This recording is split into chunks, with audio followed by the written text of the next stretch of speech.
What's up, everybody? Welcome to the Hill of the Ring podcast on the Sports Jedi Network YouTube channel, Twitch, Rumba, Kick, Instagram Live, on X. It is Let's Talk Some Wrestling. It is the aftermath or the post Elimination Chamber. But first, foremost, good afternoon, Chris. Can you see me? Good afternoon, Kev. Good afternoon, Sports Jedi Network, Hill of the Ring podcast. I'm just going to get straight to it, guys. We got a lot of stuff to talk about. We're not going to hold anything back. We're going to get straight into it. Let's go. It's the Elimination Chamber, the final PLE stop before the road to WrestleMania. As we begin the road to WrestleMania, where we're going to find out which woman gets to point at the sign for the final spot at the main event opportunity or the world title opportunity for both men and women for WrestleMania 41. But I think this got bigger than WrestleMania 41. This turned into like holy moly moment in the world of professional wrestling. But let's talk about the Elimination Chamber before we get to the holy monies part. One of the biggest thing that came out of this was the national anthem being booed. I just kid. Well, the national anthem did get booed in Canada at the Rogers Center, but the women Elimination Chamber kicked it out. And of course, we all know the names. You got Naomi, Bailey, Bianca, Alexa, Liv, Roxanne. Seen Roxanne Perez at the Elimination Chamber. If you're an NXT person or an NXT follower watching Roxy Perez career, great to see her there. Liv Morgan, she put on a hell of a show. But before we even get the start of the Elimination Chamber match, we get a returning Jade Cargill, all in black.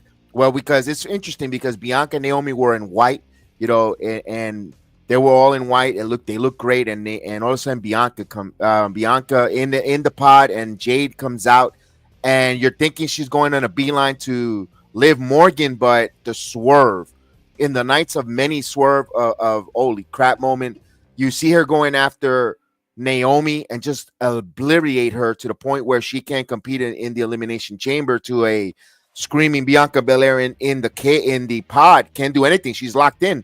Your thoughts on Jade? I loved her presentation to return. Her presentation looked great. She walked out there and it was like, oh, like she looks pissed. Like this is the presentation I kind of wanted her in AEW, a serious heel, and this is what this was. I'm. It's hard because a part of me wants to say, I feel like Bianca didn't do it. I feel like Bianca's like, I didn't do it. Or Naomi's like, I didn't do it. Like you saw her, she was like Naomi's coming in, like she looked like, yeah, she's about to attack Liv Morgan. Liv was like, and then like it was just a swerve. Like I still think a part of me is like Bianca did it and not Naomi. But I don't know, because Naomi looked genuinely surprised. Like she didn't expect it. Like usually, like I don't know, if someone was coming at me and like like low key to the side, I'd be like, but like Naomi, like she didn't expect it. I don't know if she expected Jade to come out and attack her. And I think Naomi's gonna cut some type of promo and be like, I didn't do it. Like I didn't do it. I don't know. I could be completely wrong. But this was good stuff. I personally thought this would happen, not at the end of the chamber, but somehow in the middle of the match, like maybe screwing one of the women over and they get distracted. But this happened right in the beginning of the match, and I think that added the fire to the women's chamber. I honestly didn't expect Bianca to win it with her coming right away. I thought this would lead up to something between Bianca and Jade, and maybe have Naomi injured through storyline. But this is good. Now I'm curious to see where's Bianca's head at, because now she's dealing with this and she has a women's title match, most likely against Rhea Ripley. So I'm kind of curious to see what Bianca's going to do. Yeah, I wanted to get to Jade Cargill and the attack. Too bad, unfortunately, we cannot show the footage on YouTube. I would like to always give you a little bit of footage to show when Jade comes out. Naomi quickly looks at Bianca like, yo, for real? She's really here? Like, oh, damn.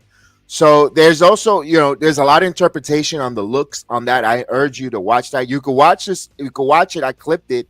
It's on our X on, of course, on our because we do the playback where we actually show you the video footage while we watch along the live event. But unfortunately, YouTube restriction will not. The minute I show that flick clip, they'll put a stop, and you can't watch it, or it won't be monetized and all that good stuff. We get handcuffed here on the YouTube platform, which is fine. There's their rules. We play by their rules. It's their home. But of course, all our other different platforms, we urge you to go to the playback and check it out there. You'll see it, or you go on X, you can see it, that video. My point is, there is a like, and Liv, if you didn't do it, why were there was a lot of guilt that people were just guilty by conscience, or it was if Jade is such a menacing or out of her mind that you're gonna cover because she's coming at you as a full charge. So I kind of want to see where it goes with Bianca, because Rhea Ripley, you could say she's a baby face. Over, you need good versus bad, good versus evil. You want people, because if you got a 50-50 split with crowd with Rhea and Bianca, you kind of want the crowd to either boo someone greatly and cheer someone maximally, not that in the middle, because it although Rock and Hogan kind of like, yay and boo, and then they turn. It'll be interesting to see what that goes forward, but we got 5 to 6 weeks of storyline with that. I kind of want to hear again Naomi's promo on Friday Night SmackDown. I can't wait. Must watch Friday night for the fallout to hear what she's got to say, or even Bianca. We were doing a little bit of a reaction on a playback when the event finished. I kind of wanted to hear what Bianca said on the panel, because they interviewed her while she was sitting there with Rosenberg and Biggie. We didn't hear it because we were doing a little bit of our a wrap up of our post game ourselves. So and then it just woke up about a couple hours ago, got this show ready, and have all that stuff, and I couldn't. Hey, thank you for writing there. I think Rhea Ripley wins at WrestleMania. It could be where she could get that title defense because of a Jade Cargill costing Bianca, or even Naomi says screw it. I could see where Bayley could come now and rally onto the side of Naomi and said, I told you about them. There's so much storylines with the women that it could give you so many technicals, and it could keep them interesting going into WrestleMania. So to be continued. I thought the women's Elimination Chamber spot was really good. I love to see Alexa Bliss, who got the biggest pop of the night, coming out. She was the first one to go in the pod. Good to see her. Then followed by Bayley, then Roxanne Perez. Bianca Belair was the fourth one in the pod. And then you had the two women start, Morgan and Naomi. That's when Jade Cargill attacked. Bianca wins the Elimination Chamber. I thought Roxanne Perez had a good showing. I thought Alexa Bliss continues to have a good showing. And also, where did that go? Do we see Liv and Alexa coming out of the chamber, something a road to WrestleMania, mind games, battling back and forth with them. It'll be interesting because you could bring the remaining Wyatt family to come to her side. I know they're on SmackDown, which I think they premature tipped their hand sending them to SmackDown, where you have Judgment Day, and now Bo Dallas isn't in the picture if he's injured, not injured. You could still have the other remaining Funhouse Firefly members go after, make or torment Judgment Day, but I don't know if they go that direction, guys. So just throwing it out there. Perez definitely belongs on the main roster. Definitely a rising superstar. Absolutely. The same way I think Tiffany Stratton came out looking strong out of the Elimination Chamber last year in Australia. I think Roxanne Perez did a good job there coming out of that. So we'll go on to the next match because we want to get to the final at the end, the final segment. We had Trish Stratus and Tiffany Stratton taking on Nia and Candice LeRae. It was a match. It was a good match. It was a feel-good home crowd. I thought they gave, to me, it was Trish giving that babyface rub to Tiffany Stratton. I thought, again, Trish Stratus looks phenomenally great for her, not just her age, but her being out of the inactivity of wrestling. She still puts on the hits. She still could put on a hell of a match. I like that they have the book in the tag team where she's not going to be, but she did majority of the work.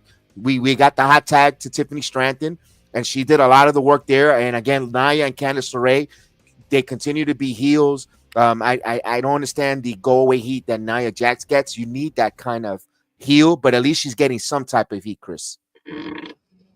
Yeah, I've been a fan of Nia Jax ever since she's returned. She's the tribal chief of the women's division, in my opinion.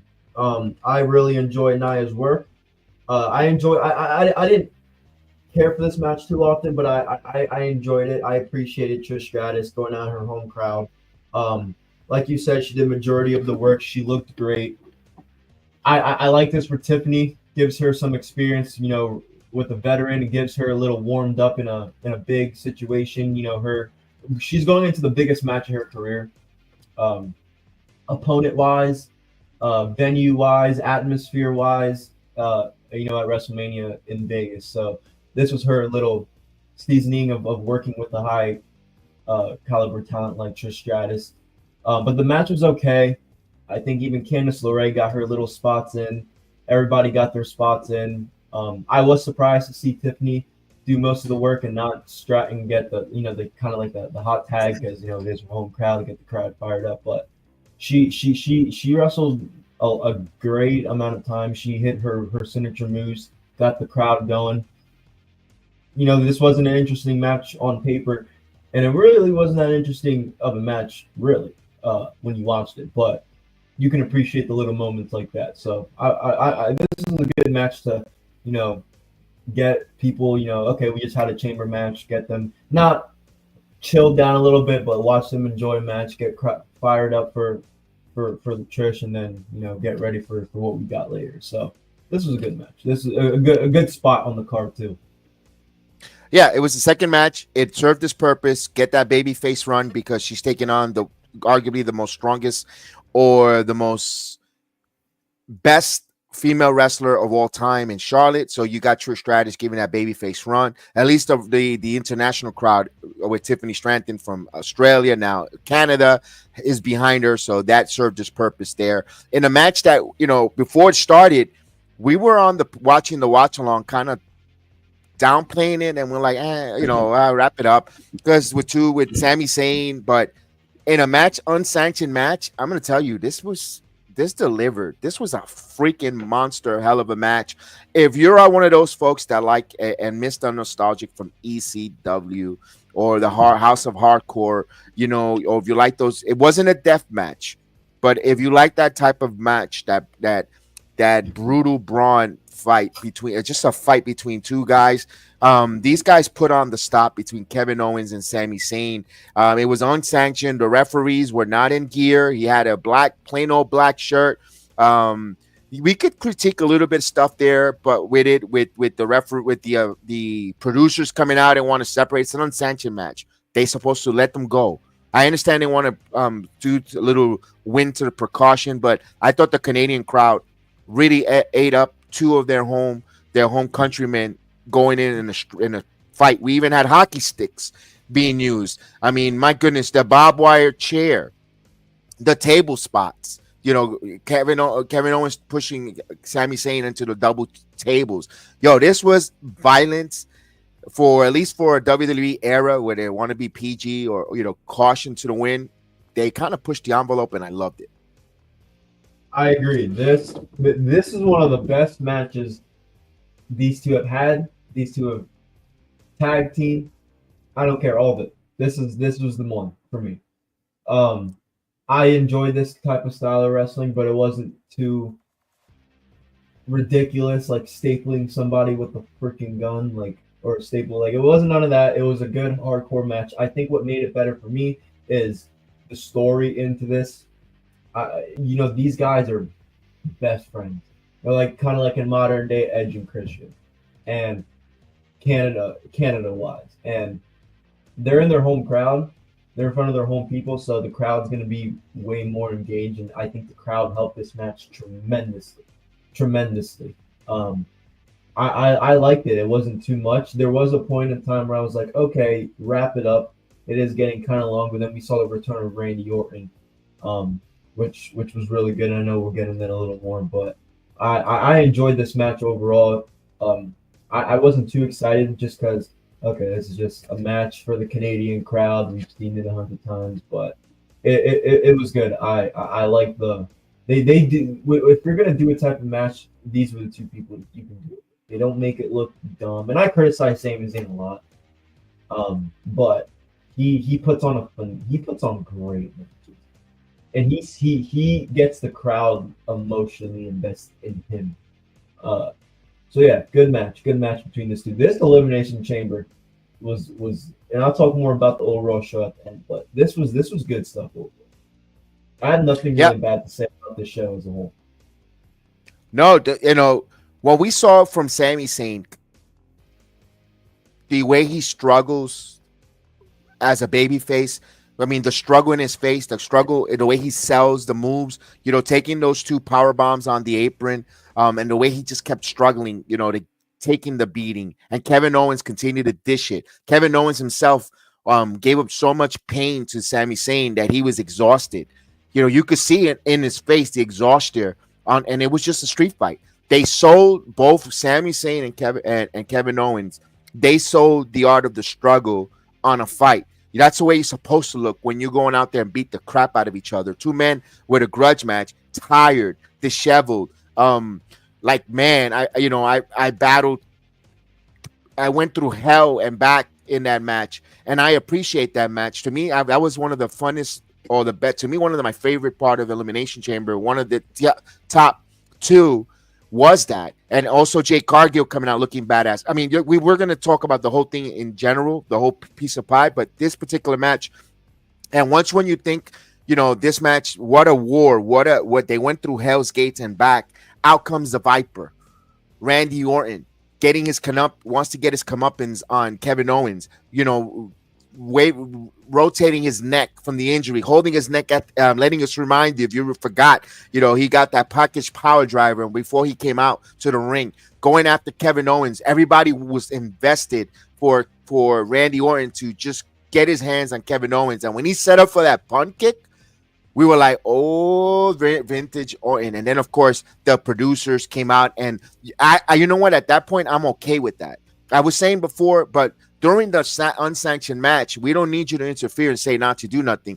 That part, which was not was after this unsanctioned match, I understood the producers coming out to there and trying to stop there, because now you want to see everybody left with that wanting more, wanting to see now Kevin Owens get punted by Randy Orton. You didn't get it. They didn't give it to you all last night. They left you wanting more. And that's what you want in a wrestling show, to invest, or in anything you watch, wanting more. The episodic television, same bad time, same bad channel, same, bad network. Tune in next week. That, and they gave you that. And I appreciate that with Randy Orton coming back. Good to see him return back and trying to go out there. And I popped one of my favorite spots that I popped. Listen, I've been watching wrestling 40 plus years.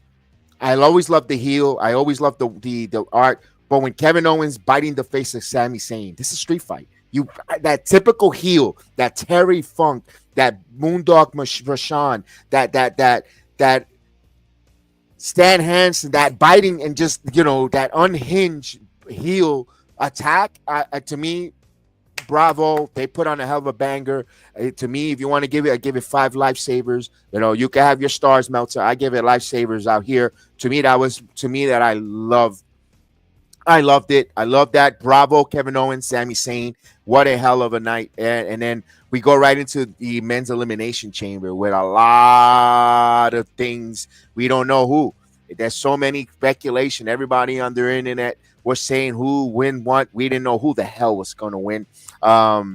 This was crazy. We don't know who was. We were even debating who starts the elimination chamber. Who starts? And right off the bat, you had Punk in the pod. You had Logan Paul in the pod. You had Damian Priest in the pod.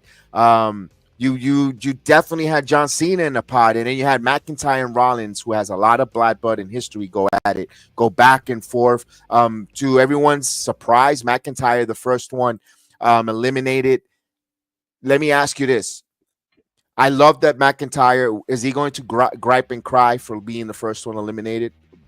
Yeah, he's gonna go on Monday Night Raw. He's gonna go out and blame everybody, especially Damian Priest, other than himself.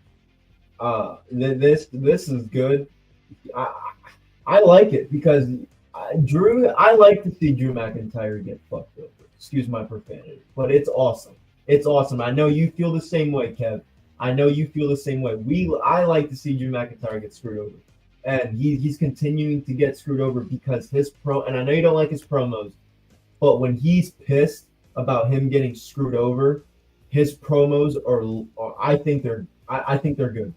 When he goes out there mad, like you screwed me over, this like that's good. I actually like those promos, so I'm excited for a Drew McIntyre promo. And him and Priest have history. They've had a good match at last year's Clash, so I think that's where they're heading with this. I think they're heading with Priest and McIntyre at WrestleMania. And I like that they're and first and foremost, I'm bearing one of the first leads there was Logan Paul coming out and totally trolling the whole country of Canada with the American flag. Because we mentioned that they got booed with the national anthem, the Star Spangled Banner got booed to start the show, whatever the case was. But then Logan Paul listening, I don't know if it was Logan Paul who came up with it himself. He did. Kudos. Or a producer or someone that's listening say, hey, go out there, kid, with the American flag. And he comes out with the American flag and he gets the total boo. You know, Logan Paul embraces that heel character. And to him, he's not playing a heel character. He's playing, you know, what he is. You know, that's who I am. This is what got me to this dance, who I am in this world. Just, you know, I'm here to upset the apple cart. I'm here to be my own man. I'm not here to be a copycat or a parrot. I'm here to be my own island of relevancy. And I, you know, if like or don't like Logan Paul, at least he does things his way. You know, he's a maverick. His name says it. He does his thing his way, like him or don't like him. And you know what? You gotta respect that originality from the kid. I gotta respect that from him. And he's athletic.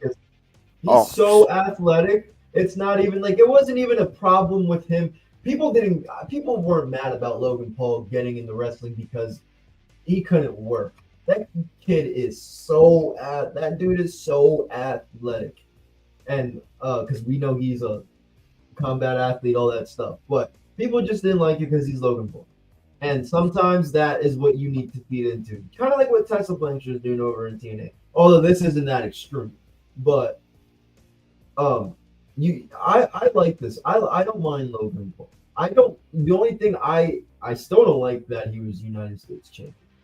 I don't like him getting championships. I don't want him in the if he would have won Chamber, which obviously no one in their right mind had Logan Paul win in the Elimination Chamber. If you did, you're not keeping up. But they're putting him in these big spots, and I don't mind that. I just him as a champion.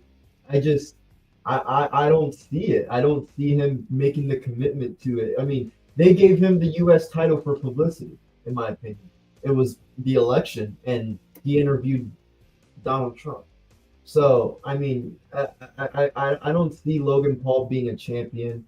I just see him using the Logan Paul name and being in these big matches at Manias, at the Chambers, at the Royal Rumbles. At least for me, I don't see him being a future world champion. But we got to give him some respect because him going in New York City and bringing out Tyrese Halliburton. Sorry, Kev. Him going in the Madison Square Garden and bringing out Tyrese Halliburton after he just eliminated the Knicks. That's freaking great heel move. That's great heel work. So shout out to Logan Paul. I just don't see him being anything more than what he is right now in wrestling. All right. So Logan Paul, of course, had that good showing there. One thing I like that gets, I'm going to go on it real quick. Just seeing CM Punk crossing his legs in the pod and just enjoying when Rollins and McIntyre was just beating the hell out of each other. He was just there enjoying the show. He needed a popcorn. He just needed a bag of popcorn. Enjoy that. That was cool for CM Punk. Ultimate trolling heat. I love when Damon Priest comes out with Logan Paul and does that. Logan Paul's talking nonsense and he does the clap with the ears and almost blew his eardrums out. That was cool for they hit, and Logan Paul sold it. I've seen McIntyre getting pinned and then Logan Paul hitting that frog splash from the top of the pod on Damian Priest to get that elimination was like, oh damn, like you said, a specimen of athleticism for Logan Paul. All there. But then I love to see when CM Punk did the go to sleep and took out took out Logan Paul. Also, he had some great moments. A callback to the Heart Foundation with the heart attack. John Cena and CM Punk working at it together. Interesting how John Cena embraces CM Punk, to show respect one another, shaking hands before they locked up, going at it back and forth. I love the way they got to the end of the Elimination Chamber. Seth freaking Rollins does not want CM Punk whatsoever to main event win. When he got eliminated, CM Punk was in the rope. It gave him that curb stomp, and we saw an opportunistic John Cena putting on the submission. Punk passing out. He says, sorry, Punk, and we get John Cena winning the Elimination Chamber. A lot of the wrestling community had CM Punk winning. Also, it felt like a 50-50 split between the winners of the Elimination Chamber, either Punk or Cena. But then Cena stays in the ring. And he stays in the ring. Okay, and one thing I noticed, he never did. He point at the sign. I'm at this moment. I don't recall. I gotta watch that again. Did he point at the WrestleMania sign? I just think he did this, and they did the pyro. I don't recall him pointing the WrestleMania sign. I don't remember wrestling fans, so I don't remember that. If anyone's in the chat and you're gonna tell me that he did, then stand corrected. I don't recall John Cena pointing at that WrestleMania sign immediately. But if he did, he did. It wasn't highlighted because it wasn't I don't think it was about that. The final boss makes his move, but before the final boss makes his first move, we get the Undisputed World Champion come out. Cody Rhodes comes out in the ring, face to face with John Cena. We all know now that it's going to be Cena and Cody Rhodes at WrestleMania 41, but the final boss comes out with Travis Scott. Coming out. And he asks Cody Rhodes about his soul. John Cena at this point is just a spectator in the corner, in the background, where Cody Rhodes tells him no, to go F himself, pretty much was his answer. And John Cena was very happy that Cody Rhodes saw him to go shove it where the sun don't shine, and he gave him a hug. And then we see the famous gesture from The Rock, slitting of the throat, and John Cena, yes, turns heel. And my goodness, John Cena's heel turn, from my perspective, money, gold. I smell money. Me and Chef Dan been talking about this since December of John Cena's final run as a heel. How would it work? Because, me and Chef was talking about John Cena is losing. He's not hustling. It's been now March 1st is when he actually got, besides the Royal Rumble, he actually has been wrestling, not even cutting. There is no hustle.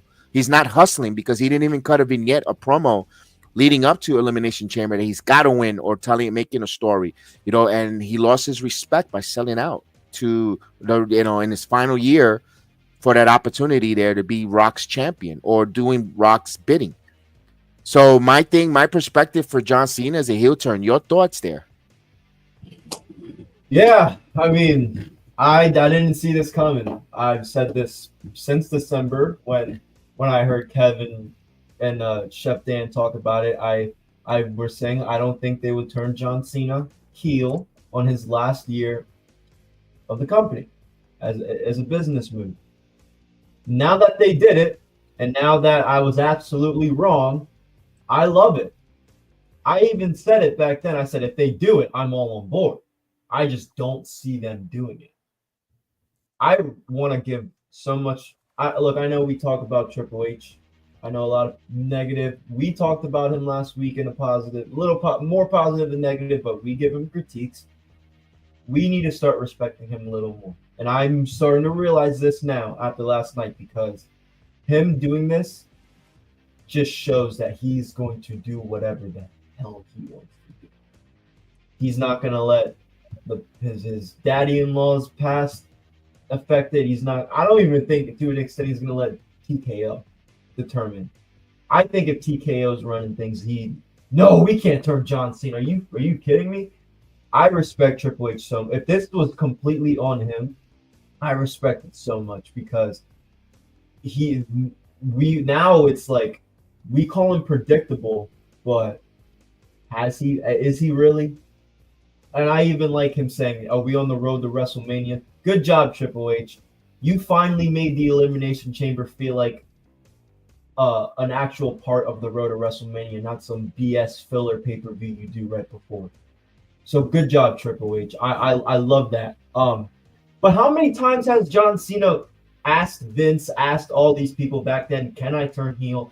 Can I turn heel? According to Cena on the Chris Van Fleet podcast, he and Vince had a theme song ready. They all had plans for him to turn heel when he was fighting The Rock.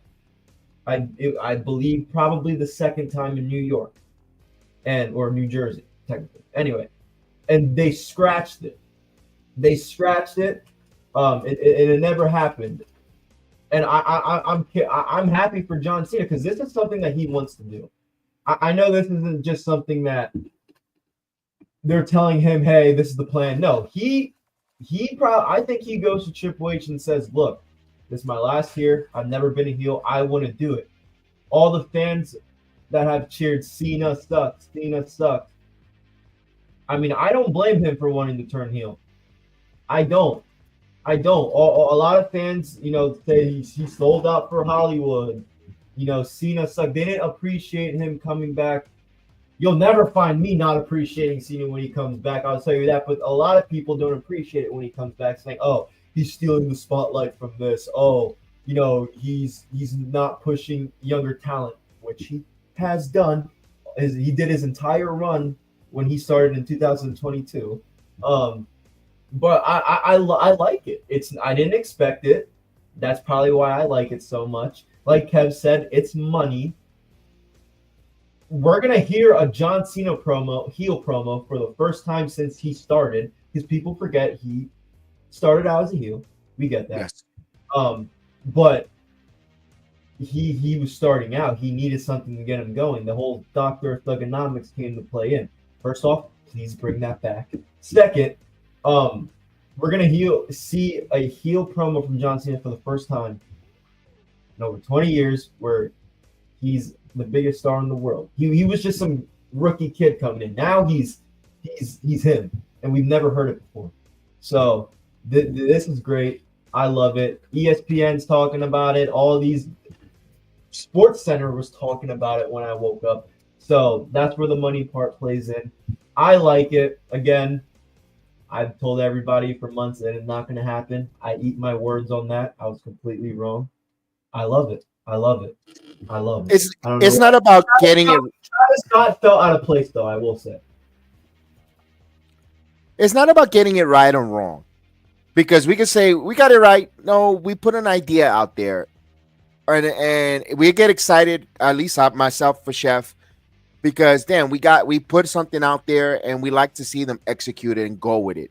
Doesn't mean this is the greatest thing. It could be a flop. It could be the next bigger than New World Order. But my point that I'm bringing that up was, it doesn't matter if you got it right or wrong, or you didn't see it, or who had it first, or whatever the case is. It's about now make it work. Make us get invested with these three individuals coming together, and Travis Scott, John Cena, and the final boss, Dwayne "The Rock" Johnson, which I like to call him the final legacy, because to me that is the final. Those two guys are the faces of the company, and they're in their last legacy. Their legacy of the Vince McMahon era, attitude and the ruthless aggression era coming to an end, and they're the last two pieces. So I like to call them the final legacy, because they have a legacy in this business. Either John Cena, what he does in and out of the ring, and of course The Rock, from all his accolades. That's why I would love for WWE, and I'm not here, if they want to, they use it. Just make sure that, hey, thanks JEDI for giving us that name, or whatever the case. So you want to tweak it, just mention us. Let's, give us a little bit of credit. The final legacy to me, I was thinking of other names as well, this morning, contemplating over coffee. Fog, final OGs, but it kind of sounds kind of dumb, corny, whatever the case was. I don't know. It found it good at the moment because they're the final OGs, the final old guard of the of wrestling, but the final legacy, because they have a legacy. They're leaving a legacy in our wrestling fandom. The John Cena kids, hustle, loyalty, respect, the final boss, all that stuff. And if you want to add, and I think there's going to be people adding on to this, as we got Ethan. What's going on, Ethan? I don't like Cena turning, but that's what they want from you. They don't want you to like this. That's the one thing, Ethan. They don't like you wanting John Cena to be, they want you to despise it. They don't want John Cena to be loved or cheered. They want you to despise and give that heat. That's exactly why he did that turn in his final run. And when we and Chef talked about it, we thought about what will make money. Because if John Cena comes as a babyface and he does all his hits, people are like, here's John Cena, that's Super Cena squashing here and there because he's leaving. But now as a heel, you don't know what the hell he's gonna do. What boundaries he's gonna cross. What is he gonna do to win? He's whatever. What is he gonna do? He sold his soul because he wants to be the 17th world champion. He wants to break that record from a Ric Flair. He wants to break that. He wants to be in a little bit of a selfish indulgence because now he wants to be the best, the GOAT. So I like that. With storyline wise, for a future storyline, I think he wants to he's Rock's champion. Wouldn't be surprised if they add more members to the final legacy. You've got wrestlers that are on their last legacy or last run. CM Punk, he still has a favor. And Paul Heyman be a perfect advocate along with the final legacy into this business, where he brings in CM Punk into the fold.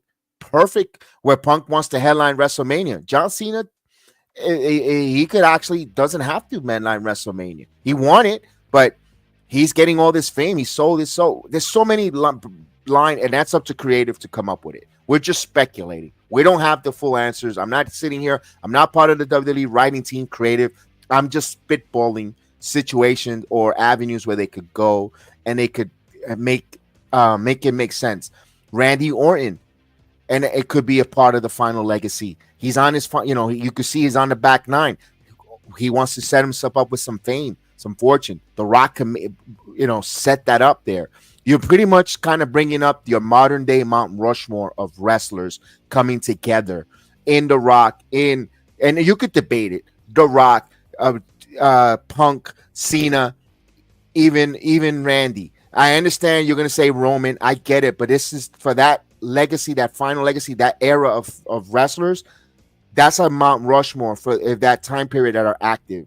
So you could kind of make that into that group where it can make it work. They don't have to get convoluted and get corny like the NWO, who jumped the shark, adding everybody and their mother into it. But you could borrow a little bit from the NWO, which you did with the heel turn on Cena. But you could also go there with this creative and make it work storyline wise. Also, I also mentioned, sometimes I look at the cookie crumbs. When he came back at the Royal Rumble, there was no Make-A-Wish showing. They showed it later because maybe, today when he turned heel, the Make-A-Wish before he went out. But they never showed it at the Rumble. Him with the Make-A-Wish Foundation, bringing kids, and especially his last run, you thought he'll, have some kids at the ramp and say, "I'm going to go to work." Nothing. Also, Joe Henry calling him out. Joe Henry calling him out several times. Babyface versus babyface don't sell tickets. And I go, Joe Henry isn't going to turn heel, but babyface versus babyface, what? How could that work? How could they get Joe Henry versus John Cena? Now The Rock says, go squash this in that pissant company. I'm paraphrasing, where I'm going to send you my champion, my chosen champion, to go beat TNA's chosen champion. Go beat him. Yada yada. You could make that work. You could sell it at the SummerSlam 2-night event. Versus Slammiversary, he shows up there, and then you off to the races. But if that's the case, I feel sorry for our guy Santana. I don't know if he's going to win that World Heavyweight title if Joe Henry and John Cena are going to battle there. So I hate to throw that cold water. What's going on, Nate Dogg? So I see that with John Cena, the potential storyline is there. Now you have the summer, not just the summer of Cena retirement tour. You have the summer of the final legacy, and now if you're running with the final legacy, where they're and guys, I know you guys are not going to like this, but I think the women's mid-card storyline might take a step back because this is here hot, and it's going to be filler. And unfortunately, when The Rock speaks, he goes a little long in the tooth. He doesn't say within the 10-minute parameter on a promo. And then John Cena, you're not going to tell them to cut it short. Somebody's going to get their matches cut short. Unfortunately, that's the way of the business, Chris. Yeah, I said a little bit about that before we went live when we were talking backstage. I said I know the whole trend hashtag women deserve better was just going around. Yeah, that's going to tank a little bit, especially when if like I know SmackDown needs a little bit of a boost, but they're going to want to. You're crazy if you're going to tell me that Netflix isn't going to go to Triple H, Nick Khan, and be like, yo, put this on Netflix. Like, we're giving you all this money. Like, this is the show. Like, put it on. But I like your potential ideas for the storylines in the future. I definitely think, WrestleMania is the big,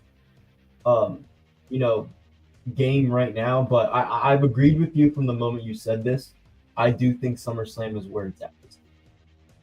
Because it is the first to, it's in the summer. Like, right. WrestleMania is in a month where kids are still in school. People, 2-night events, Sundays. Like, I remember last Sunday I went into school so tired. Like a lot, like it gets like that. SummerSlam, they're in a big city during the summer. I think they could market the whole, Rock and Cena thing even past that. I like again, I said it. I know I'm kind of repeating a little bit, but I like Cena and The Rock going together. I'm just curious what Punk fits. I thought Punk was going to be the one. I thought this was going to happen last night, but with Punk being the one to win the Elimination Chamber, sell his soul. I don't believe that Punk in that or is done with Cody. But I'm also curious. Like, does he hate John Cena now? Or where does that set up Punk and Cena down the future? And yes, I agree, Nate. Right? It's kind of like the authority. That's where I thought about that right when Kev was speaking. Kind of reminds me of the authority.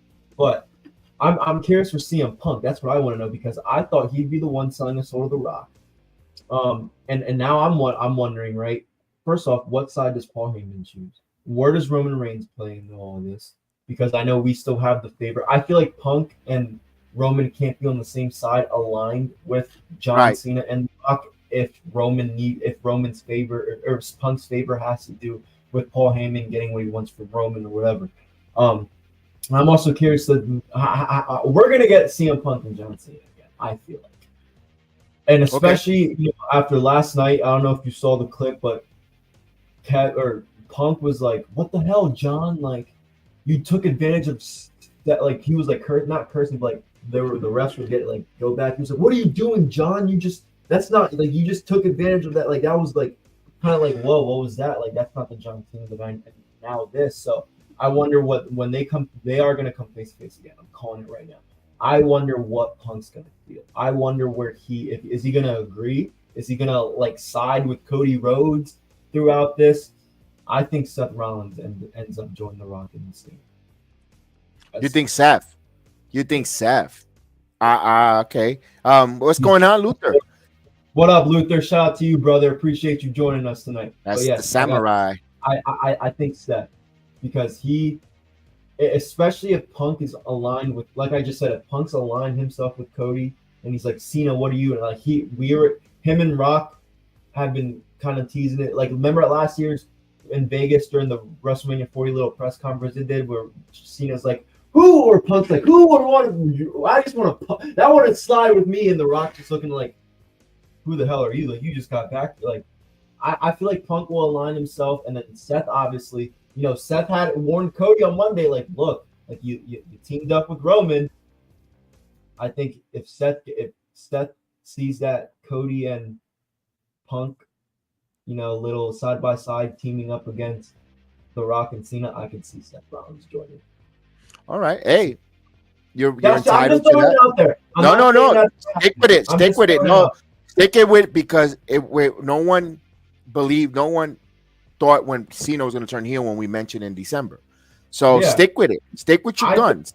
I feel like Seth Rollins could be the one to join them and be like, I mean, Cody, you were right. I did it with the authority. I'm doing it again because I hate You teamed up with Roman and Punk. Oh, you already know I hate you. I can see it. I can see it. I could play the fence here. I'm gonna put the what if game with everyone. Here it is. Here's a couple what ifs. What if it's Rock? I'm thinking there's gonna be another member or two members. I mentioned Punk and Randy are going to join The Rock because that's Final Legacy. If they go with a Final Legacy with the final, those are the last legends of Mount Rushmore. I'm rehashing again the Mount Rushmore of professional wrestlers that are currently right now. If you were to make a Mount Rushmore of wrestlers that are active currently right now, I'm not talking about the Undertaker because he's inactive. I'm talking about active professional wrestlers. You got Punk, Cena, Rock, and Randy.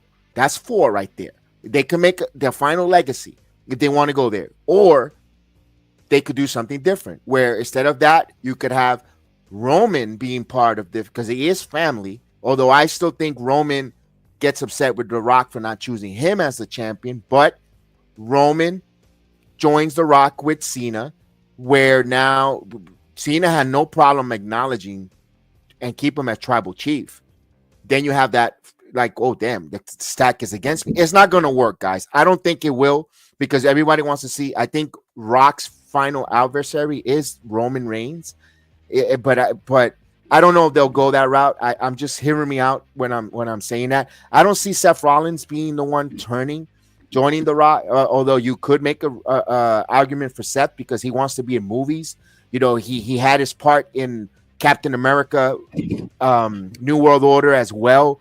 Part of that, and he's dabbling into that, and he's outlandish. I don't know if no one was going to really kind of do or don't expect it from Seth Rollins turning. It could go that route. Everyone thinks Punk is another one because Punk is going to catch that favor, and Heyman works good and you could have, and this is why I would like to see Heyman turn on Roman. That's going to hurt when Roman gets betrayed by Heyman. I think that's going to hurt a lot of people because now you can have Paul Heyman speak for John Cena and The Rock on the road to WrestleMania, even for the summer while they're busy doing their productions and movies. And he, I talked to the final boss, and have that conversation. And if you have Punk and Heyman back together on the fold, I think it kind of works for the availability of these wrestlers moving forward. But it's a fun time because we don't know still what if. There's still, and like Triple A said, we're on the road to WrestleMania. I know everybody a week ago, it doesn't feel like it. Nonsense. That's why they tell you, calm down, go get some air. Like Nikita Lyons says, go touch some grass, relax, because it's going to unfold. It's going to unfold week to week. If they give you something unfolded to you right there, then what's the point of the build for the next 6 weeks? Because then you're going to say, it was stale. They're being safe. They're being cautious because they know WrestleMania is 6 weeks away. They're not doing anything to intrigue you. This year, you don't know. There's so much uncertainty because they want you to watch in and tune in week after week because there's something new developing and unfolding in the world of the WWE right now when it comes to the storyline for the main event. All right, you have the main event, but there's so much still added because now we want to hear what John Cena as a heel has to say. We want to hear how CM Punk feels because he got screwed out by Seth Rollins. And what is Seth Rollins? Was it worth it to actually put Punk over or negate Punk because Cena sold it? It was Cena who ended up selling himself, and you took the one guy who might have not sold himself in Phil Brooks, aka CM Punk. How stupid do you feel interjecting yourself? How does Drew McIntyre feel? He should have been the one selling himself because you go, damn, look at the opportunities Punk Cena's getting now. I should have done that. I know I had a connection with The Rock before. I thought me and you were cool. You didn't tell me about this idea of selling my soul or selling out to you. There's so many levels that it could play off week after week to speak about that it makes a lot of fun week to week episodic television. I agree. I'm really excited. I can see Drew. I can see what I said about Seth. I can see about Drew. Anyone makes sense. Damian, where's he right now? He's just right now stuck in neutral. Damian needs something fresh where no one's going to see it out of nowhere. I need an opportunity. I had never given an opportunity, never given a chance. You know, Damien could be another one that could be stuck there. Even you know, there's so many.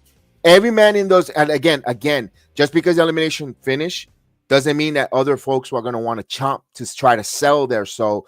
And maybe Rock doesn't want them, refuses them, and attacks them. There's so many levels and layers that it could go with. It's got us intrigued for the rest of WrestleMania, and you could continue this for the whole summer into where, you know, beyond SummerSlam, and it's going to be phenomenal.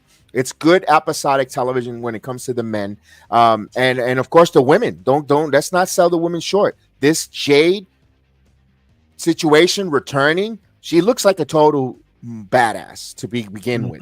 Her whole presentation, phenomenal, great. I love it. Now she's even put a vignette on a new awakening, a new Jade being born. I can't wait to see this. Now we're gonna find out. I don't know if I want to find out first from her on a promo on SmackDown or Naomi. I'm like, who do I want to hear first? Whose side I want to hear first? Remember, there's always three sides to a story: her side, and the truth in the middle. So I can't wait to find out when we get to the truth, who's where, what, and if we're gonna actually see the real footage. So that's gonna be fun. So to me, Elimination Chamber last night, like you said, it wasn't a fill-in of, you know, oh well, we already know who's gonna win because it's gonna set up this at the Chamber for WrestleMania. The last 3 years. Exactly. So this last night was a must-watch premium live event because it not only gave us an outcome that we didn't expect of, it was a time in professional wrestling history that is marked. The same damn time that Bash at the Beach, Hogan with the leg drop turning, the same thing here with John Cena turning on Cody Rhodes. Now, the story hasn't been written. Again, this could be a total dud, or it could be bigger than that Bash at the Beach for NWO birth. This could be the birth of the final legacy. This could be where we're going to say, damn, that's when that group became, and that's what changed the course of professional wrestling history, where taking something from the past and putting in a modern twist, and my goodness, they captivate us and they entertained us. So I'm for it. I'm here. I'm ready for the ride, Chris. I'm absolutely ready for the ride. I love it. Again, I love it more than I didn't expect it. I want to know who the enemies are and who is aligned with them. That's the biggest thing I want to know, because there's so many missing people from the storyline. The storyline does not just involve Rock, Cody, and Cena. There's so many other people involved that will be involved. They got crazy shows coming up overseas with all these people advertising the card. So I think when we get around late March, we're really gonna see the wheels turning even more than they already are. I think the Meta Girls help Jade attack. Interesting. That'd be a good way to get him called up to the main roster, wouldn't it? Ooh, help attack Jade. But they don't give me that ultra heel vibe with because again, Luther, what hurts that storyline a lot, if the Meta Girls, and they can never, I hate to say that, but they can never step foot in the Performance Center until they come back months or years later, because the Performance Center only wants to cheer them. In Orlando, they're too over. They, that group that controls the cheering inside, and they go against the grain of storyline. They won't go booing Lash and Jakara for attacking Jade, and it won't work. It won't resonate well because they're gonna be, and SmackDown and Raw, they might get booed, but then when they go in the Performance Center, they're gonna get cheered like heroes. It's gonna send mixed reaction because they don't play along, or they're their own. They feel like they're like their own cheering. They cheer who they want, and they won't give you that heat that the Meta Girls need for attacking Jade Cargill. So I don't know if they go that route. Although, I don't know. That's an interesting one. That's an interesting concept. I could actually see Jade getting help if Naomi and Bianca decides to take them out along with Bayley. Then I could see where Jade could get help from the Meta Girls. That's where but I don't know if they'll do that. I don't know, but I would like to. Hopefully, the Performance Center allows them, to, if they do that, they won't interject themselves and hijack the cheers instead of getting the boos. I don't know. But this is the group. This is the final legacy. That picture there, meant a lot there. When I saw that, I was like, yeah, because now Travis Scott has been in the Performance Center, getting some reps in, getting some bumps. He might be a opportunity for him to be a performer on a six. One way of doing that is a 6-man tag where it's Travis Scott, but then Travis Scott might get so over injured, and we might get a swerve of its. I won't be surprised if that happens on the European tour on one of those Netflix. I hope he's taking bumps, because I could see Travis Scott being like the Hitman. You know what I mean? Like, kind of like if let's say for example we see something in the future where like John Cena, The Rock, and Travis Scott are all in the same ring, and like we see these people in the ring last night, but there's no physicality, right? It's just a promo battle. You have like Travis Scott, Travis Scott, The Rock, John Cena. You have like Cody, Punk, whatever. If someone wants to take a swing at him, they're not touching me and John. You're not touching us. And then kind of like how Dominic Mysterio was for the Judgment Day, like the crash dummy. I think that's what Travis Scott should be. So he should train to take the bumps. Maybe they could be. I don't think he's gonna get into it. I hope not. But I could see him being that. And I agree with Luther. Travis Scott seemed very out of place. It seemed like he didn't know what the hell he was doing. He looked like high, not on weed. I don't know what he was doing out there. He like hit Cody Rhodes or something. It looked really cool. But he's a big name in entertainment and music. I don't mind his music too much. So it's one of those things, right? With Bad Bunny, Logan Paul, get those speed. It's one of those situations. So we're gonna have to let it play out. But I could see him being like the crash dummy for those two. Like, you're not gonna touch us. If you want to touch us, you got to go through Travis Scott. And that's where he takes like the crazy bumps and shit. Or like he gets hit. But, All right, I can see. I listen. I wouldn't mind. Travis Scott might have been out of place.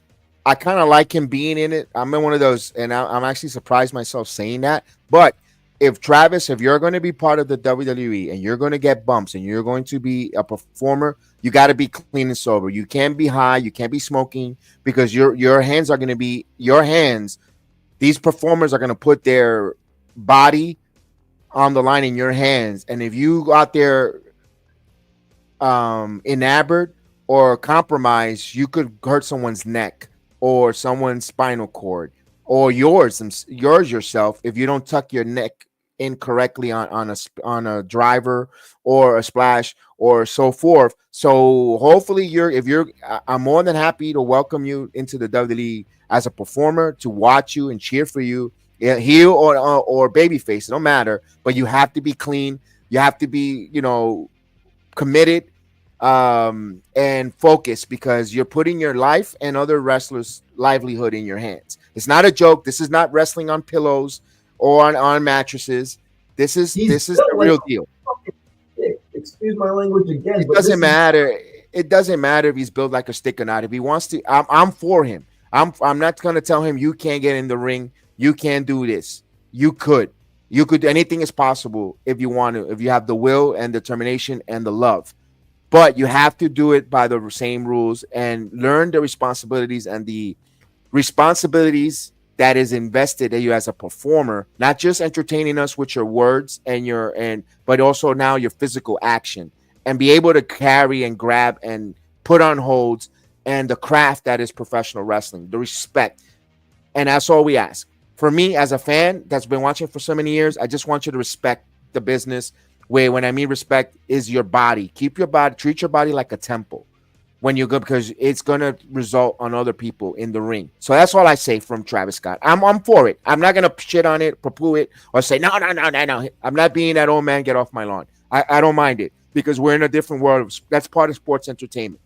Listen, you got a freaking hot dog looking guy who eats hot dogs in Costco's wrestling. Why not Travis Scott? And you guys are clapping the shit out of it. You guys are like seals. Oh, I love it. Boom. It's okay for Travis Scott to get in the ring as well. Yeah, you're right. I'm not one of those people, by the way, that don't like the Costco guys. I think it's freaking ridiculous. But yeah, if those guys can do it, Travis Scott can do it too. I agree. No, I agree. I I don't want to say I'm completely. I don't know if I want to see him in the ring. That's just me personally, because It's not that I don't. Obviously, we don't know these people, but I know like Travis Scott. I feel like just wouldn't respect. Like what you're saying, you hope he does. I just don't think he would. Again, don't know him. That's the lessons Don't. learned for the WWE. That I Yeah, hate to I say agree. that. That's the lessons learned. I don't think he'd give. I don't think he would give the respect to treat his body right and put on the. I think he's gonna be. I think he'd be one of those people like, no, this shit's too hard, bro. I don't want to do it anymore. All right. I'll tell you one thing. 45 years ago or 42 years ago, people thought the same thing about a guy by the name of Mr. T and a lady, a Cyndi Lauper. Nah, they don't respect the business. They think this is a joke. And without them, I don't think we have a WrestleMania 41 being part of that rock and roll wrestling connection and going and becoming mainstream. Without them being involved, that's why I'm all open for Travis Scott. History tends to repeat itself. It may not be the same exact history where Mr. T was a fit. You know, Mr. T, my God, you look at him. He was fit. He was bigger than, larger than life persona. You know, he looked like a bodybuilder. And I know Travis Scott looks like a twig, but still, at the end of the day, they were performers. He's a musician. T was an actor. They're in the arts. They're not in the wrestling business. They were outside. Andy Kaufman, comedian, translated into the wrestling business. No one thought that he took it serious, but they thought he was a joke maker. Just saw he's a clown, he's a goofball. But Andy Kaufman actually took his heel role to another level of he was really living the gimmick, kayfabe, brother. Andy Kaufman, you know, he doesn't get a lot of credit because he wasn't WWE. He was Memphis territory with Jerry Lawler, but he also loved the business. So that's why I keep my mind open for Travis Scott, because I seen it with other performers outside of the business. Yeah, could he turn out to be Snooki? He could be a joke, but we don't know. We don't know until until he actually gets the opportunity. Listen, not everybody's going to be Bad Bunny. Not everyone's going to be Mr. T. You're going to have your I never want to see them wrestle. You're going to have your David Arquettes. You know, you're going to have those types. It is what it is, but they're trying something different. There's a different audience in Travis Scott. There's a following. I'm all right with it. That's okay. It's all right because But for this main event spot, that's a big spot for Travis Scott. I'm gonna be honest with you. That's a big time injection for him with that main event stop. That's why I think they might. We'll see what happens there. Going forward with this group. The final legacy, to see where they go with this. I like it.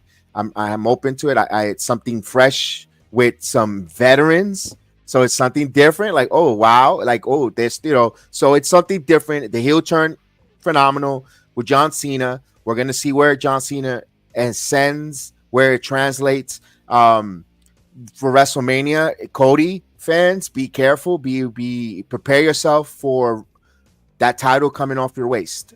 That title, I don't see a way Cody leaving WrestleMania with that title. I don't either. I don't see it. I don't see it because I've been saying this. I think Cena. I didn't expect it to be the heel way, but I said Cena's going to get that 17th title. So, I think so as well. Now I think this is especially what took place last night. Well, it could be that, or heck, I could even see CM Punk leaving Mania with that title. Interesting. Yeah. I just hope, and I hope I'm gonna put this out there in the universe. I just hope the favor for CM Punk being in the main event, where Paul Heyman, if he aligns himself with The Rock, isn't where he's gonna interject himself in a triple threat with the Gunther and Jey Uso match. I hope not. I hope not. I'm gonna have to talk about it, guys. That came to my head.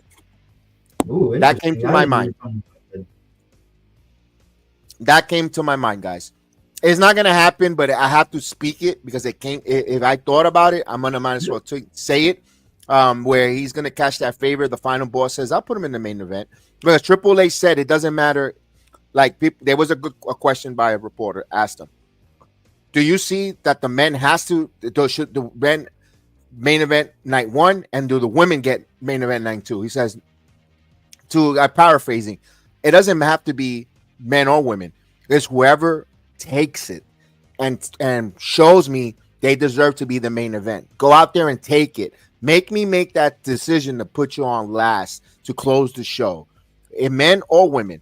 He says if it's the two women, that's fine. That's why when I heard about that, I said Jey Uso is going to secure himself the main event with Gunther because they earned it. Listen to the pop from the crowd. Listen to the reaction, the yeeting, the Gunther dislike, the Gunther heel work. They deserve a main event closing. So I'm afraid that they might want to put Punk in one of those. Interesting. I didn't even think of that one. I start thinking other things. I start thinking different things, and the same way Cena heel turn and selling the show, and then with the Joe Henry start. I've been watching the business. It's about, and I don't watch it as a fanboy. I try to watch this as what will make money, what's going to sell T-shirts, what's going to have you want to tune in and buy and pay that $10 for Peacock subscription each and every week. If it sucks, I can save my $10 elsewhere. That's the kind of questions I ask. How are they going to captivate and continue to grow as an entrepreneur? And that's the type of things that you got to kind of see, and that comes with years of experience. It just, to me, I see. I guess in my age, I watch wrestling in a different aspect instead of not just totally marking out with business sense. What makes money? What is going to make me open up my wallet and say, yes, I'm going to go buy a plane ticket, go meet and greet. I'm going to buy T-shirts. I'm going to go premium live event. I'm going to watch on Monday, best my time. Something that we're never going to get back is our time. Remember that, people. When you watch these wrestling, you're never going to get your time back. So they're trying to do anything possible to entertain you because you're never going to get that lost time watching these shows. So they want to invest and they want to give you the big bang for your buck.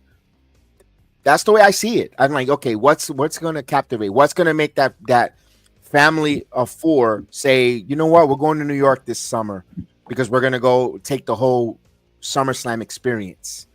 We're going to go to the city. We're going to a city that never sleeps. We'll catch a Meta Yankee game.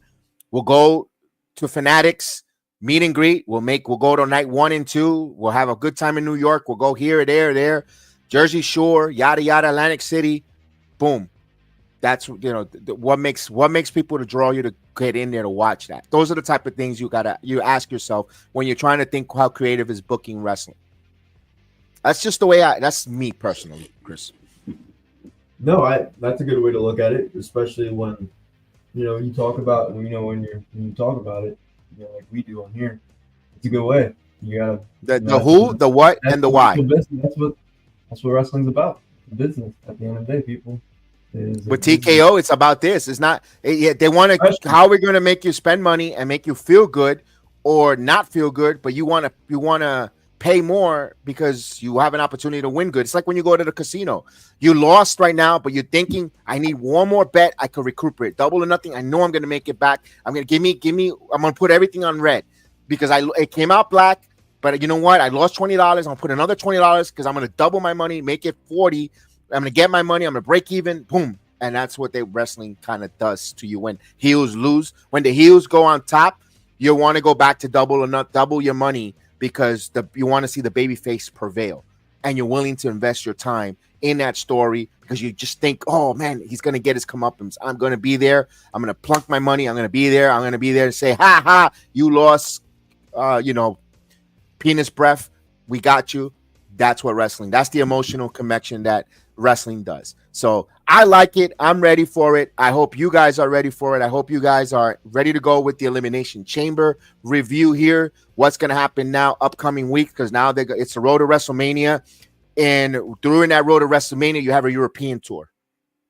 So there's a European tour in the road to WrestleMania, which let's go, because we're going to hear the crowd in Europe go bananas for these events. So that's going to be episodic television to see there, like we saw this past week on NXT, when we're going to go a little quickly around the week of professional wrestling for NXT. We saw the Hardy Boys get one of the loudest reaction, welcome embrace to the WWE television in that tag team match against No Quarter Catch Club.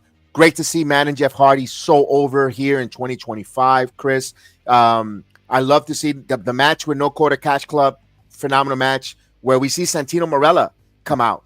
Director of Authority had permission to make a match for an NXT event 2 weeks from now, or 2 Tuesdays from now, at Roadblock at Madison Square Garden, where we're going to have Axiom and Nathan Frazier taking on the Hardy Boys for the TNA tag team titles. Yeah, this is good stuff. I enjoyed the Hardy Boys coming out. Obviously, I've wanted them to come to NXT for a while, ever since they announced this partnership.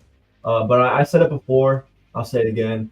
I think Jeff and Matt Hardy are doing a great job of doing what they're supposed to do over at TNA, and that's, have these matches with the younger talent like Axiom and Frazier, like Miles Bourne and all those guys over there. I think it's great to see. They can finally they'll be in the Performance Center, so I'm a little curious on how that's gonna go, but I love it. Jeff Hardy, the Hardys on WWE in 2025 is gonna set them up for possibly a main roster run down the line, whether it's a one-off, two-off, months-long program, who knows. I think we're closer to getting that now with them. But this is good. NXT's kicking ass down there. They're doing great. They have a phenomenal show at Madison Square Garden Theater. This is a better way to sell tickets. You got Moose and Oba. I mean, it's my personal favorite show of the week, with not being able to watch Monday Night Raw because I'm at school at night and Mondays are really busy for me. It's at least for like the next few months, NXT's been my favorite show.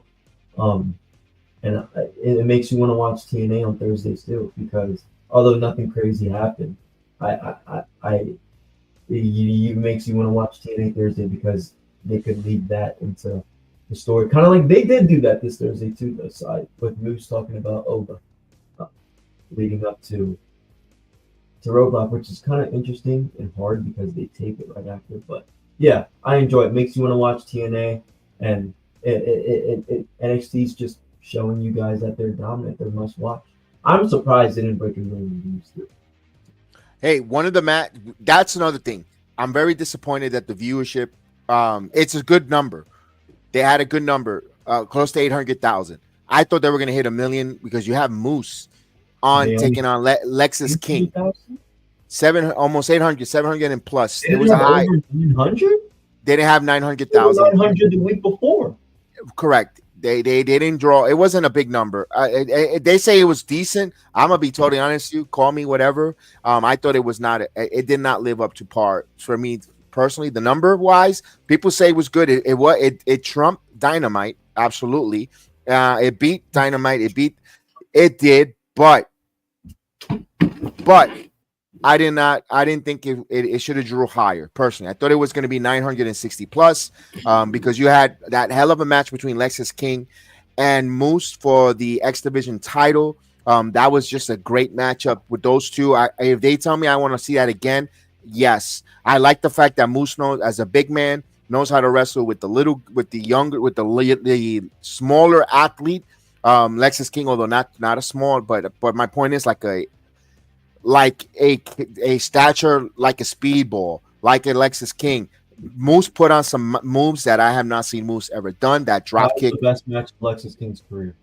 And Moose, they brought the best out of each other. For two professional wrestlers to not wrestle in the same company with different producers, with different agents, to come in here in a different ring, different environment, come in there and put on that kind of a banger of a match, that says a lot about the training. Working with Natalia and Tyson Kidd in the dungeon for Moose, and also with all the TNA coaches there, with Lance Storm, Tommy Dreamer, Ace Steel. I like to put them over, give them, and swell, and the Performance Center with Terry Taylor, Norman Smiley, whose birthday is today, by the way. Happy birthday, Norman Smiley, and others out there did a phenomenal job getting this match together. And it was the match for TNA, the match of the week. It was so great and so phenomenally done.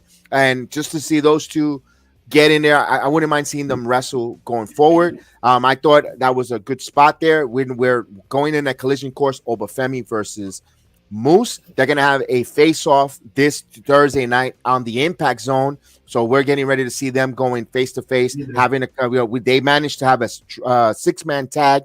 The Hardys teamed up with Moose. The System, they went at it. The Colognes interfered, where we didn't get to see a lot of physicality between Moose and Oba yet. There was just a little minor spot there that looked pretty good. Not a lot of touching, not a lot of physicality between these two guys, but they're setting it up for Roadblock.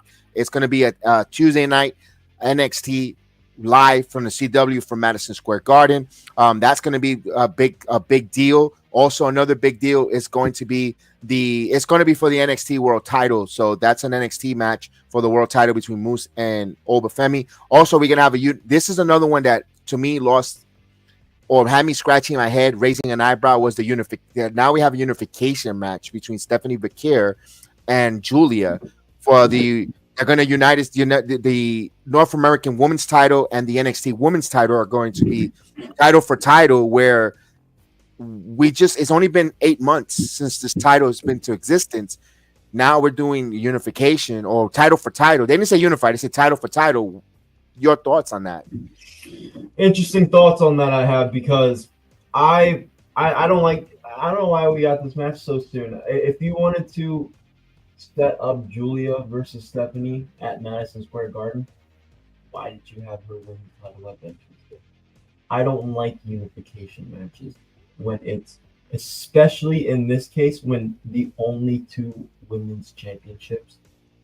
Why title for title? So you're gonna have. I didn't like back when Becky had two belts. I was probably one of her biggest fans, and then I even didn't like Becky two belts. For me, I don't know. It's especially I'm talking in this case though, because there's two titles. Why the heck did you give us a second title to be aligned with the NXT title? The point of this title was for have Stephanie to showcase herself as a champion while having matches, with like Lola Vice, Jada Parker. Same thing with Julia, but she's for like the Roxannes and the other top talent. I don't see why they're fighting each other. I don't like that. It gives the other women no purpose. Now, I don't want to say no purpose, but it gives them nothing to chase after when you're doing this. And yes, Lunther, they're saying that Julia's reported injured. So did they want to do this match, and are they doing it now because Julia's going to be injured for a while and they can't do it? Is that why you're giving us this match so damn soon? You couldn't give it. Is she not going to be here for Stand and Deliver? You couldn't do this at Stand and Deliver. You couldn't have Julia or Stephanie go on a run a little bit, put some people over, and have her drop it, and then have this match at Stand and Deliver. That's the kind of where I'm at with this. I don't understand the purpose of the title match. But hey, it's a good match. These two girls are going to kill it. This is the match that everyone wants to see when it comes to women's division. But it was too soon, and I don't like the only two women's champions fighting each other. Gives the other women nothing to chase after. What are your thoughts? All right. What if I tell you in the world with Julia? If Julia reports are saying that she's injured and she's, this is going to be her second injury in less than a year. Remember, she had that broken hand. Yeah. In Stardom, aka Marigold, where it delayed her to come to the WWE and all that good stuff. Here's another thing. What if I tell you in the world that this match never happens? Where they're going to use that injury angle where she gets beat up by a mystery wrestler or mystery person in the back. They've done it before when Blair Davenport was that mystery attacker in the parking lot. They could rehash where someone's attacking. We don't know, and it leads for weeks of who attacked Julia. Stephanie doesn't get the title. We don't get the unification match. We get all the hype person circumstances, and we find out it's Zarya. Fine with me. I wouldn't mind Zarya. I kind of, ladies and gentlemen, I kind of want to see Zarya as the uber mega heel.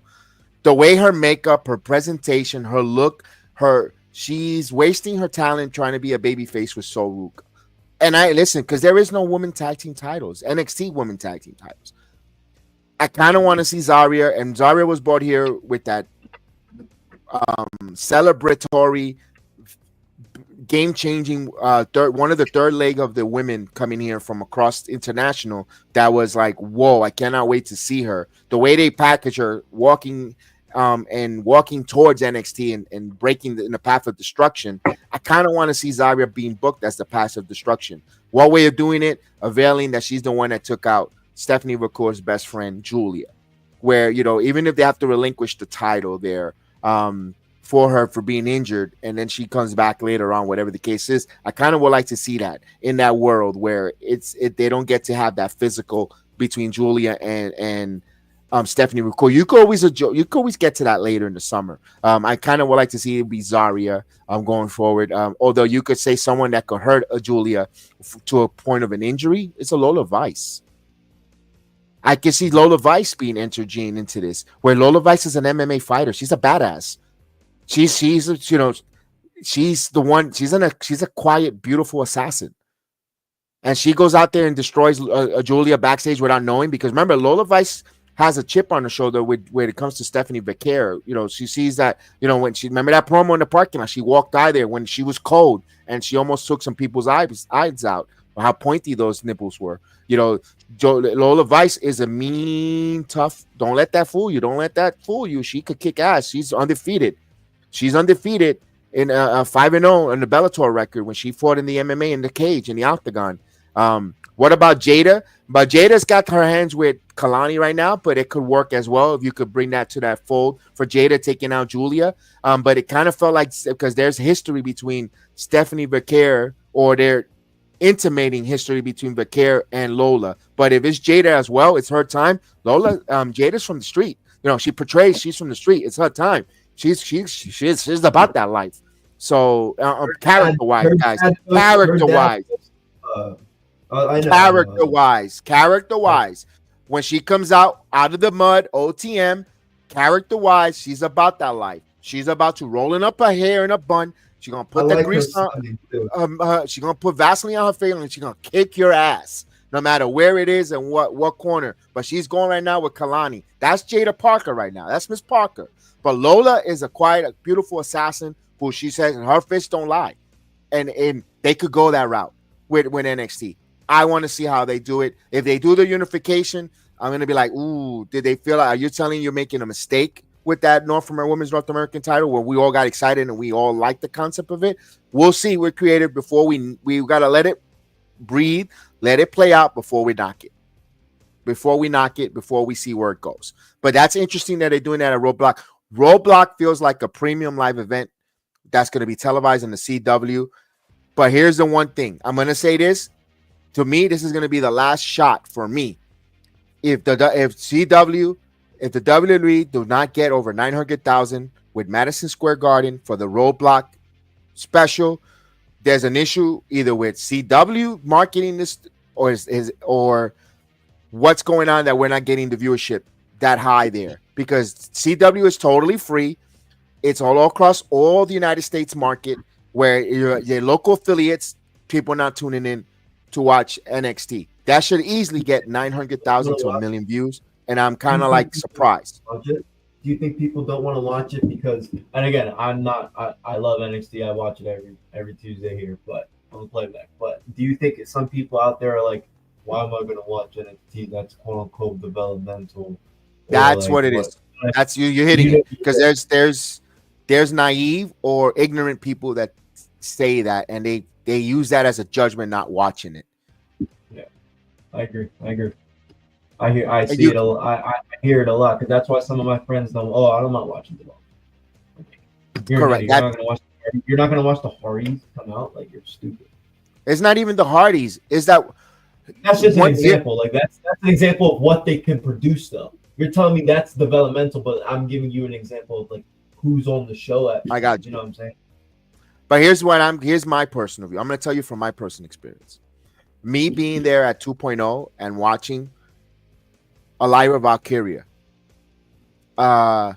Roxanne Perez, a Tiffany Stratton, a Braun Breaker, who I love, from the very first time getting in the ring and learning how to do a collar elbow tie up on live television in front of a live group, and to see them now possibly being Roxanne being in the women's elimination chamber, watching her come in and winning the women's breakout tournament in person, live and sitting there and investing my time watching them, where they're doing level up matches and now they're one of the top women wrestlers or men in WWE, I feel like I always say it time and time again. I feel pride when I see them because I invested my time watching them grow and develop. It's like, and I'm like, wow, it wasn't, and to see where you are now, I feel like that's why I kind of feel like NXT's family. And I see them there, I'm like, man, that's like a distant relative that's making it, that's going for it, that's overcoming. That's what NXT does. If you invest the time to watch them, it's development. That sucks. Watch them, enjoy the ride, seeing them develop into the superstars of tomorrow in front of your eyes, and you're gonna feel that sense of pride because you'd watch them from the moment they couldn't even get through the ropes correctly to they are over where everyone wants to see. Everyone's over with him around the world, and that's the pride you get, and that's the joy and satisfaction I take in watching NXT. That's why I say we are NXT. Yes, we are NXT. I enjoy NXT. I enjoy it mainly because it's wrestling. I enjoy all wrestling. I watch it, but yeah, I didn't watch too much NXT 2.0. I really got back into it like a year and a half ago, almost 2 years ago. But it's been some of the funnest wrestling, and I kind of like the not knowing who some of these guys are because it makes me want to watch them, closely. Like, okay, like what are you getting? Am I gonna start to like you? Am I gonna start not to like you? But they do good shows. They do good shows. It's not like they have some idiot back there producing it. They have Shawn Michaels. So it's a good show. I think if you don't give NXT a chance, you're missing out. I honestly think I'm not gonna say you're stupid because you're entitled to what you want to watch. I can just say you are missing out. One of my biggest regrets, and I used to live literally 5 minutes away, two traffic lights away from Full Sail before I bought my home. One of my biggest regrets and having that same ignorant attitude or mindset, that's developmental, or that's on a paywall, that's on a network, was Black and Gold NXT from Full Sail. I missed out, but now I got to see them now, like Roman Reigns, Seth Rollins, Kevin Owens, Sami Zayn, Karrion Kross. The list is on and on, the 4 horsewomen. But me, for being ignorant and dumb, I could have seen them develop them or watch them entertain in Black and Gold. And when I was only 2 traffic lights away from Full Sail. If you know the Orlando, Florida area, I was on Goldenrod. All right. I could have moved. I easily could have went to the Performance Center, or not the Performance Center, because they were still in Full Sail Theater. I could have easily went there for $10 and enjoyed and watched them grow. And I had that same ignorant mindset. Then I watched Stand and Deliver, and I said, NXT, this, and I just started going week after week. We spent a year and a half going every Tuesday, signing up, going there, enjoying it. And to this day, I say, you know what? I regret not going to Black and Gold. So maybe there's a lot of people out there. Hopefully they see a good product. But my point is that they get to see this on the roadblock. All these shows that they're putting, all these performers, all these bangers of a match, they're going to get folks to grow. They're going to get, and right now it's not about beating, and Triple H said that, it's not about competing against other wrestling promotion. It's about competing for the world sporting events, the major sporting events. He said, I don't think we could touch NFL right now, but that's what they're coming for. It's about being the number one sporting event around the globe, not worrying about Tony Khan's All Elite Wrestling show. They're worried about the UFC. That's their competition. They're worried. No, the UFC. They weren't. And I think they're bigger than the UFC. I think their competition is the NFL. Revenue-wise, I don't think so. All right, we could debate that because I don't see everybody buying. The wrestlers get paid. The wrestlers get paid much better than the fighters. As a company that makes money, I think the UFC makes more. We could debate that. We could check it out. We could do a pod on that. I still think wrestling is the king when it comes to sports entertainment and combat sports on that. But because the wrestling puts on more than that, but We'll get the we'll do our research with facts and numbers on that. But my point is, they know that their competition is something else, and that's what NXT is trying to do. They're trying to get everyone ready to the next level so that could continue competing towards that number one spot in globalized sports. The top dog in all globalized sports from all major sports outlets. So that's what Triple A said last night, and I kind of tend to agree with him, and I'm here for it. So with that said, we're gonna say good afternoon because we got things to do on Sunday. Thanks everyone for joining us. We thank everyone to watch along with us. Check it out. We'll find out next week on the Impact Zone. What's the concierge services did Ash by Elegance and Heather by Elegance do? We'll find out the promo between Naomi or Jade, who talks first, or what happened there. We'll find out some clarity. We'll find out John Cena. Don't forget to tune in Monday Night Raw tomorrow because there's going to be also questions on Monday Night Raw. Rhea Ripley. Do we see is Bianca now the challenger? What's going to happen there? Does that storyline bleeds into Monday Night Raw with Naomi, Bianca, and Jade at Monday night? Though we don't mind, we probably don't have to wait until Friday night. I think that gets talked about Monday, and Friday, The Rock gets talked about with John Cena on Friday. I would like that for SmackDown's sake. Yeah, why not? Everyone, it's 3 hours. They could elaborate, take their time there, for The Rock and Cena. And for Netflix, the ladies could go right into it with Jade Cargill, Naomi, and Bianca and that saga. So we want to thank everyone. Please like us, subscribe. Come check us out at the Playback app, the Playback TV. You watch the wrestling. Not only you're going to see us watch along in it, no, we're going to be put into a corner. You're going to see the wrestling event live or on X. You get to see it there. You get to see all the collar elbow tie-ups, all the moments there. You react together. Not just something fabricated or faked or weighted, and then the host is going to overreact. So to get you to click it for TikTok and get all these views, force feeding. No, you're going to see it as it happens. Boom, boom, like, oh, damn. You're like, we saw that when Ricky Saints came out. You saw Chef Dan and Chris totally react genuine. Like, oh, damn. Oh, they would. All those good moments on the Playback. And whether you're one of the watch-alongs where we watch the full wrestling event, not just an hour and say, I'm tired, I'm going to cut off the show. Have a good night. I couldn't care less that you joined me on my channel. I'm leaving. I'm going to call it a night. No, you're going to watch the whole thing here from nuts to bolt, from the beginning to the end, not just because I thought I'm going to get off. I got to do exercise. I got to do jumping jacks. No, you're going to watch it right there, the whole show, the whole program. And let's go. If you smell what the Sports Jedi is.